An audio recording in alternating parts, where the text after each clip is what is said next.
समय की सभ्यता, संस्कृति, आचार विचार और छठ पूजा वाला कर्तव्य आदि को जानने का स्रोत वेद है। भारतीय दर्शन, साहित्य, ललित कला, संगीत, ज्योतिष, ज्ञान विज्ञान वेदों में है। वस्तुतः वेद संसार के समस्त पदार्थों का बोध कराते हैं। वेद के भाष्यकार आचार्य शायर कहते हैं, इष्ट की प्राप्ति एवं अनिष्ट के परिहार के अलौकिक उपाय को बतलाने वाले ग्रंथ वेद हैं। सबके द्वारा पूजनीय और यजनीय परमात्मा से ऋग्वेद, यजुर्वेद, सामवेद और अथर्ववेद प्रकट हुए। ऋग्वेद के मंत्र दृष्टा ऋषि कहते हैं, तस्माद् विज्ञातस्य वरुता ऋचा सामानि यज्ञे छन्दांसि यज्ञे तस्मात् तेजस्त तस्माद् जायत। ऋग्वेद, जिसके द्वारा विभिन्न देवताओं की स्तुति की जाती, उसे ऋग कहते हैं। ऋच्यते स्तूयते अन्य इति ऋक्। इस प्रकार की ऋचाओं के संग्रह का नाम ऋग्वेद है। ऋग्वेद विश्व साहित्य का प्राचीनतम ग्रंथ है। ऋग्वेद में 10 मंडलों में 1028 सूक्त में 10,600 मंत्र हैं।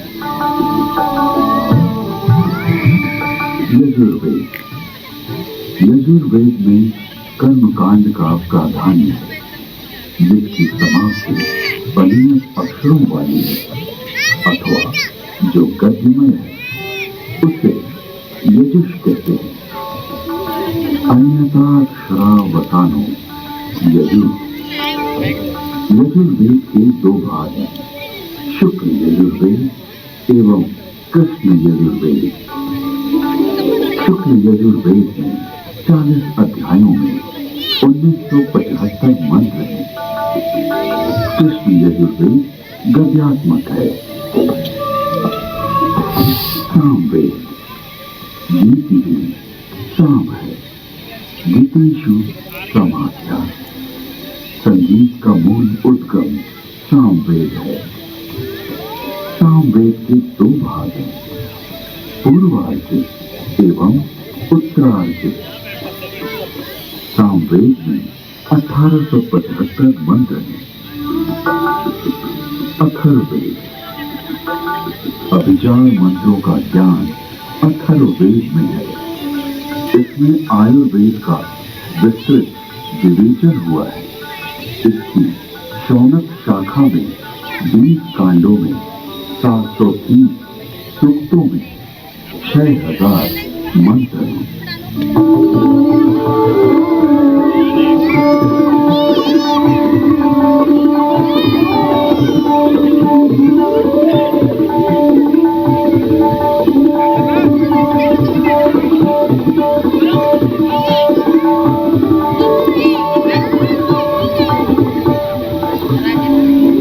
प्राचीन काल में वेद श्रुति परंपरा से अक्षुण्ण रहे।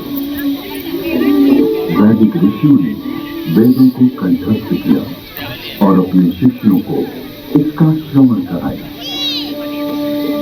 शिष्यों ने सुनकर वेदों को कंठस्थ किया और उन्होंने अपने शिष्यों को सुनाकर कंठस्थ कराया।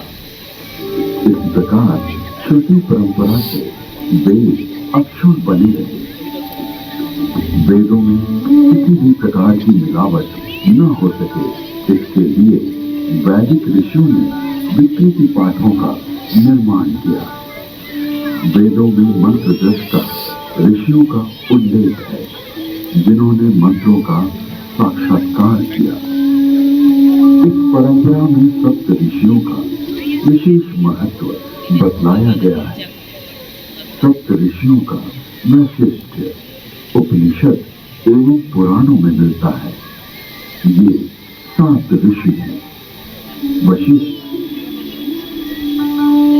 विश्वामित्र, जमदग्नि, भारद्वाज, अत्रि, गौतम, अगस्त्य। वेदों में अनेक ऋषिकाओं का भी उल्लेख है। इन ऋषियों की परंपरा का अनुपालन करने वाले ऋषियों ने भी इन्हीं नामों को धारण किया।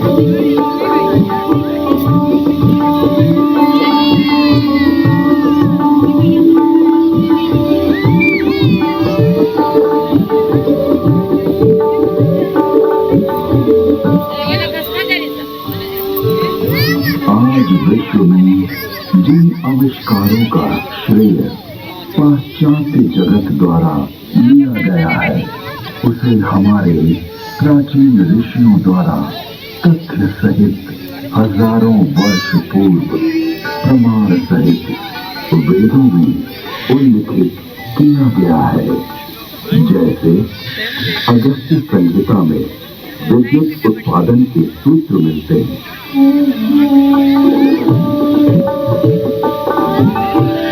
एक मिट्टी का पात्र लें, उसमें ताम्र पट्टिका कॉपर शीट डालें तथा शिखर ग्रीवा कॉपर सल्फेट डालें। फिर बीच में गीली कास्ट 500 वेट सॉडस्ट लगाएं। ऊपर पारा, मर्क्यूरी तथा 10 लॉस्ट जिंक डालें। फिर तारों को मिलाएंगे तो उससे मित्रा वरुण शक्ति इलेक्ट्रिसिटी का उदय होगा। अगस्त्य संहिता में विद्युत का उपयोग इलेक्ट्रोप्लेटिंग के लिए करने का भी विवरण मिलता है।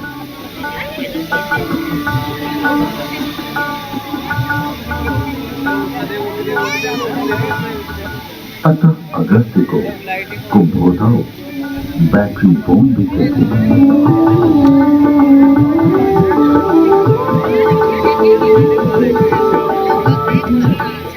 सौ कुंभों उपरोक्त प्रकार से बनी तथा श्रृंखला में जोड़े गए 100 सेलों की शक्ति का पानी पर प्रयोग करेंगे तो पानी अपने रूप को बदलकर प्राणवायु, ऑक्सीजन तथा उदान वायु हाइड्रोजन में परिवर्तित हो जाएगा।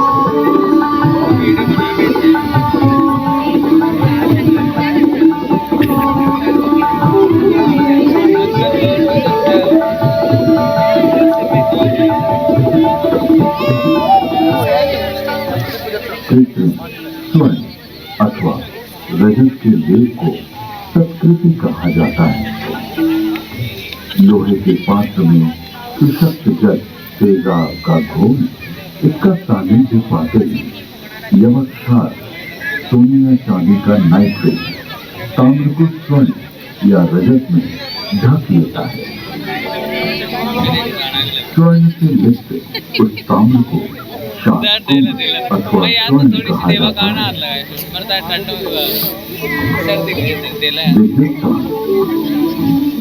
आधुनिक नौका चलन और विद्युत वहन, संदेश वहन आदि के लिए जो अनेक बारीक तारों की बनी मोटी केबल या डोर बनती है, वैसी प्राचीन काल में भी बनती थी, जिसे रज्जु कहते हैं।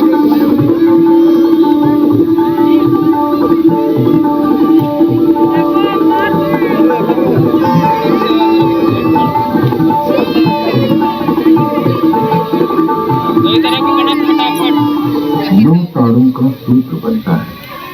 9 सूत्रों का एक गुण, 9 गुणों का एक पाश, 9 पाशों से एक रश्मि और 9 8 7 या 6 रज्जु रश्मि मिलाकर एक रज्जु बनती है।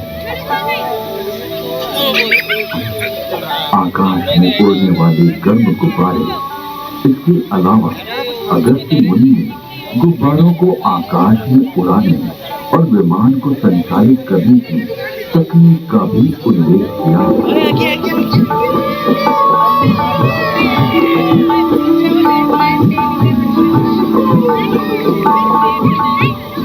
उड़ान वायु हाइड्रोजन को वायु प्रतिबंधक वस्त्र में रोका जाए तो यह विमान विद्या में काम आता है। यानी वस्त्र में हाइड्रोजन पक्का बांध दिया जाए तो उसमें आकाश में उड़ा जा सकता है।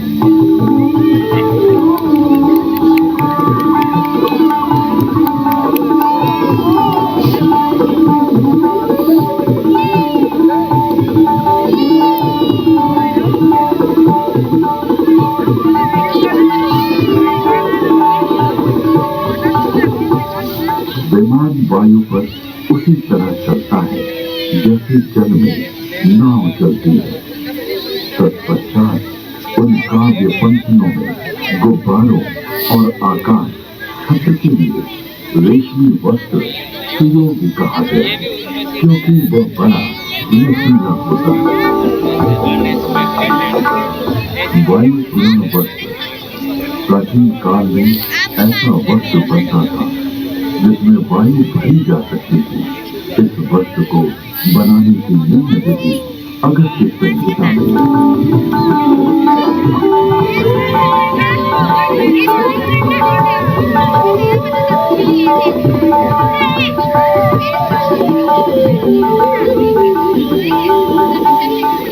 पृथ्वी का सूर्य की परिक्रमा करने का वर्णन ऋग्वेद, यजुर्वेद और अथर्ववेद के मंत्रों में मिलता है।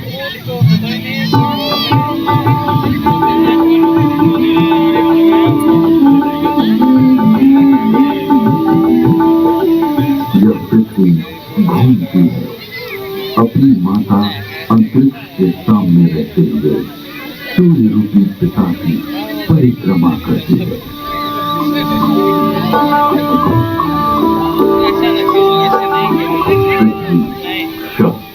सूर्य कृष्ण की प्रदक्षिणा करती है।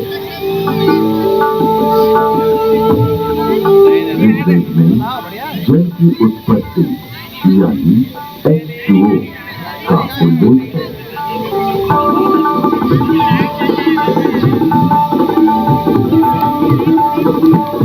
जल की प्राप्ति के मैं पवित्र ऊर्जा एनर्जी, वायु मित्र ऑक्सीजन और दोषों को नष्ट करने वाले वरुण हाइड्रोजन को ग्रहण करता हूँ।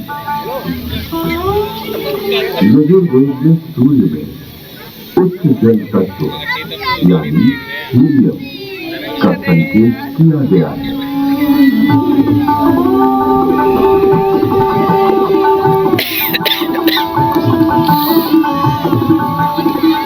उच्च शक्ति से युक्त हाइड्रोजन जो कि हीलियम के रूप में है, सूर्य में है।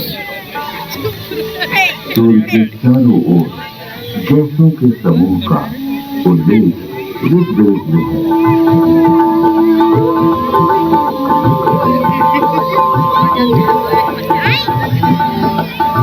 ऋग्वेद में भी सूर्य की गति और प्रकाशक होने का वर्णन है।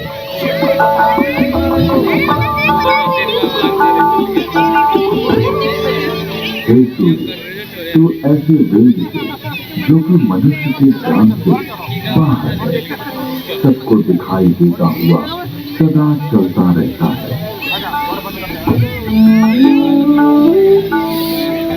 विश्व के प्रथम वैज्ञानिक अथर्वा ऋषि के अनेक आविष्कार का उल्लेख वेद में प्राप्त होता है। वृक्ष आदि से अग्नि, ऊर्जा। अथर्वा ऋषि मंथन, घर्षण, फ्रिक्शन से ऊर्जा उत्पन्न हुई।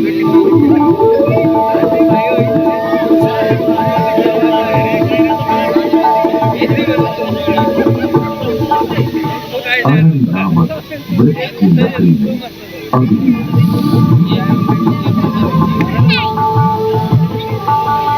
दो पत्थरों की रगड़ से भी अग्नि उत्पन्न होती है।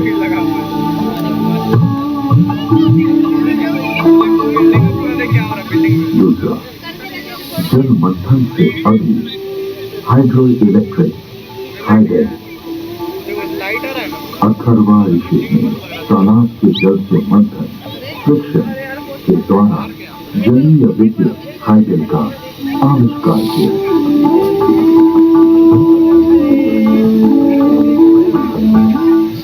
तीसरा, भूगर्भीय अग्नि, पुरुष अग्नि, oil and natural gas.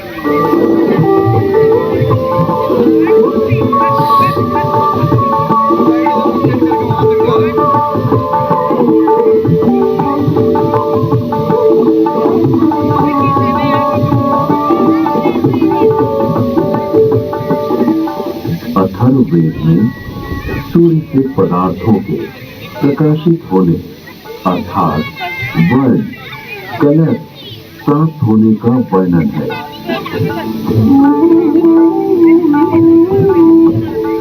Rigveda में सौर ऊर्जा का स्पष्ट उल्लेख प्राप्त होता है। इसके आविष्कारक वशिष्ठ एवं भारद्वाज बतलाए गए।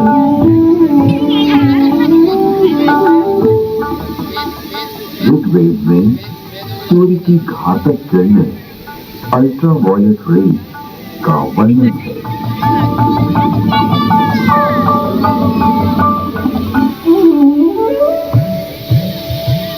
ऋग्वेद और अथर्ववेद में ओजोन परत यानी ओजोन लेयर का वर्णन है।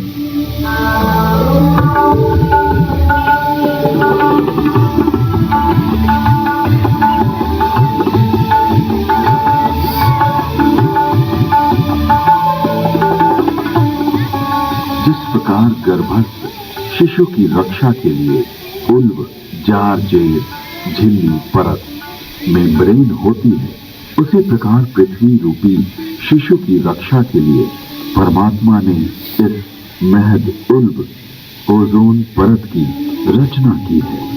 ये स्थूल रूप वाला है। इसका स्वरूप स्वर्ण के समान दिव्य आभामय है।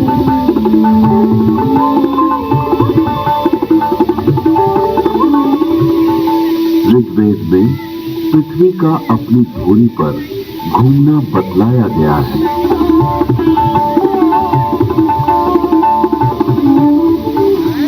पृथ्वी की 7 परतों यानी स्ट्रेटा का उल्लेख ऋग्वेद में है।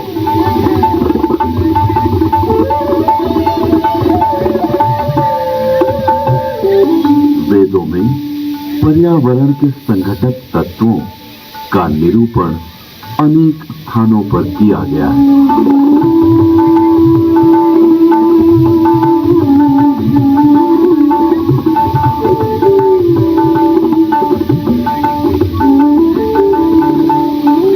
जल,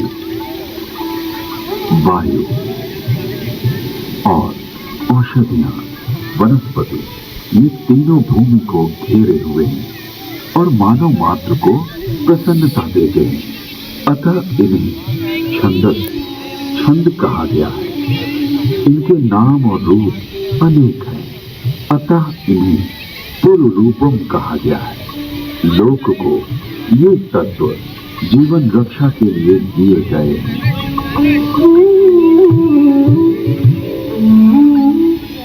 यजुर्वेद में ये स्पष्ट रूप से कहा गया है कि वेद का ज्ञान सभी के लिए है।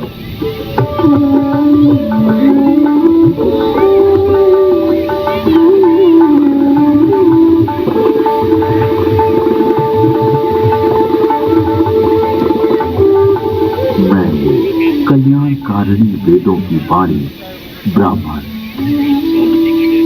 क्षत्रिय, वैश्य, शूद्र, बल्कि अति शूद्र आदि सभी लोगों के लिए देता हूं। इसलिए अपने बीच किसी को भी असमान न समझो, किंतु सभी विद्वानों के प्रिय बनने और सभी लोगों को दान देने का यत्न करो और सदा सभी की समृद्धि की कामना करो।